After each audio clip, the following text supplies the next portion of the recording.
be of future humanity. And we would like you to quietly and organized follow these instructions. So please, get up from your seat. Leave your phone on the seat. Get up on the front of the stage. Close your eyes. Close your eyes. Listen. And listen. Close your eyes. Listen. Good afternoon. This is Sanctuary, your telepathic news update for September 11th. Weather. Today will be another hot day, with temperatures climbing to 37 degrees Celsius in the shade and no rain forecast until mid-November. Traffic conditions. For the first time in 10 years, we are required to offer you a mandatory traffic forecast.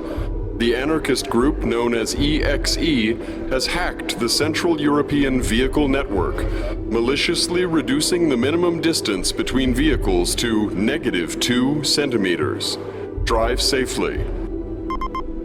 Colonists gathered at the inaugural Ars Electronica Festival on the Red Planet have decided to secede from the Earth government after having their permits for creating hybrid bacteria revoked.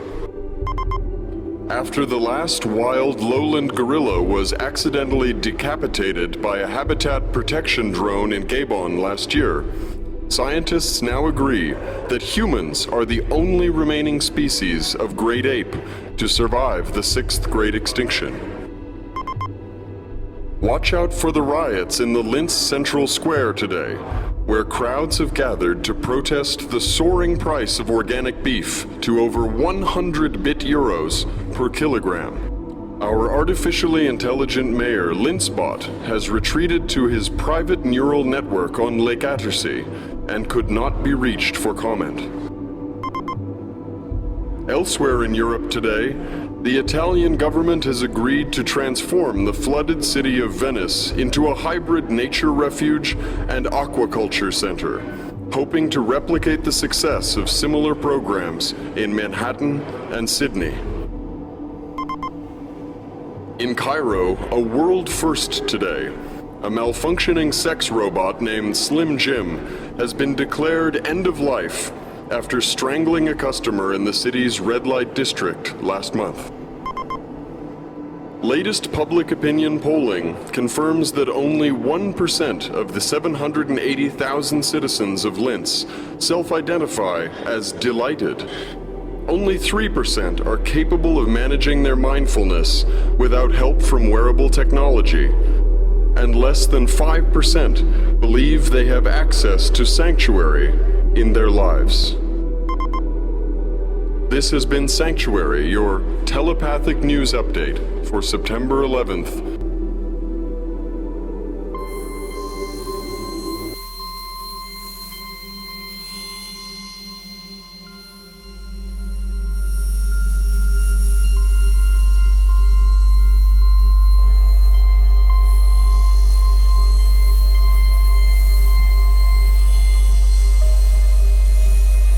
Will we still be human 7 generations from now?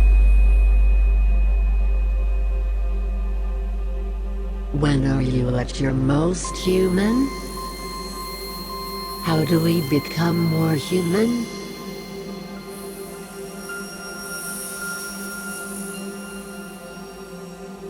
When are you at your most human? How do you connect with people you don't know?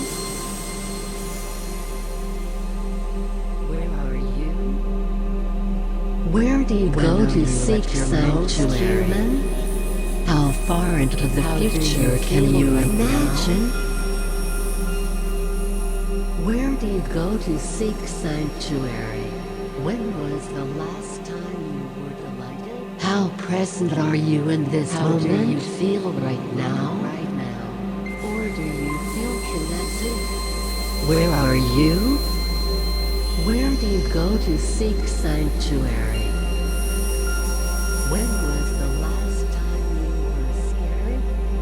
How present present are you in this moment? Do you feel alone right now? Or do you feel the last time you were delighted? How present are you in this moment?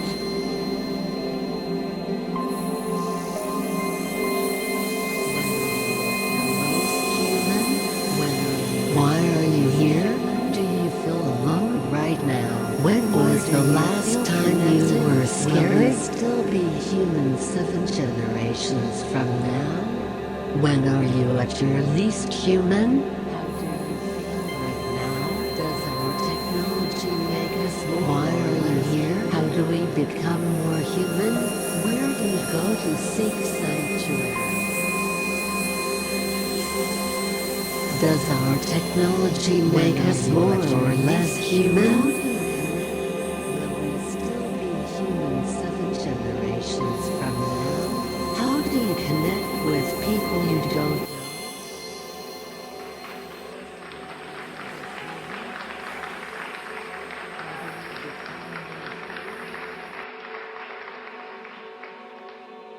How do we become more human? After 2 days of deliberation, that is the question we decided we wanted to pass on to you here today. And in the spirit of Ars Electronica, we decided to do it in a particularly unique and experiential fashion. Whether we become more human through technology or biology, through urbanization or through rewilding, by imagining the distant future or by reconnecting with ourselves and with our past, these were the things we were trying to convey in the headlines that you heard as you took to the stage. Our group was tasked with exploring the future of humanity, so we asked ourselves first what was unique to the human animal in our experience of the world, a world overrun by our insightful but often ignorant attempts to redesign everything. After 3 days, we realized that the answer to that question is less important ultimately than figuring out how to make a habit of asking the question in the first place. How do we become more human? As individuals, as a collective gathered here today in Linz, and as a society. What we wanted to share in our presentation was a chance for each of you to ponder the importance, now and in the increasingly uncertain futures you heard described, of finding a sanctuary. We all need a safe space to ponder these questions about what makes us human, to think, and to come to our own conclusions. We wanted to create what was hopefully an unusual and delightful shared experience, a moment of social connection and imagination, because we believe it is this kind of experience that is a fundamental part of the human being.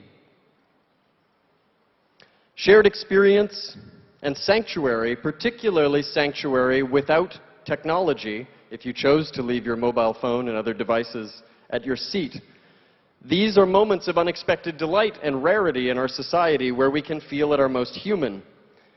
The question that we would like all of you to leave here with now is how we design more of these opportunities to disconnect from our devices perhaps and to reconnect with each other, to think, to reflect, and to bring moments of unexpected wonder into our lives.